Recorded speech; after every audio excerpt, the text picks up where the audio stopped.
ஏ கிளவிய விரவு விடு. யாருக்கு எடுத்துக்க. ஆ எவ்வளோ? 100 ரூபா. 100 ரூபாயா? அம்மா துண்டு விறகு தான் இருக்கு 100 ரூபான்றா? இஷ்டம் இருந்தா வாங்கினா மூட்டு கிளம்பு. உன்கிட்ட மட்டும் தான் விறகு இருக்குன்னு திமிரு ஆடுறியா? இருக்கோ ஒரு நாள் வா. என்னடி விறகு வாங்கலையா? நான் ஏன் வாங்கணும்? இது ஸ்டவ் அடுப்பு, மண்ணெண்ணில தான் எரியும். உன் விறகுலாம் இனிமே எனக்கு தேவையில்லை, நீயே வச்சுக்க.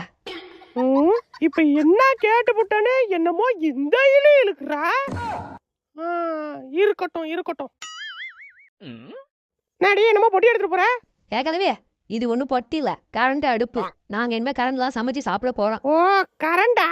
உனக்கு பொறாம உன் கடையில நாங்க விறகு வாங்குறனே. பொறாம பண்றாங்க பொறாம. இவ கொடுக்குற 100 ரூபாய்க்கு. சிப்ப. நாடி ஏதோ விட்டுட்டு போற? இது கேஸ் அடுப்பு. நாங்க இனிமே கேஸ்ல தான் சமைச்சு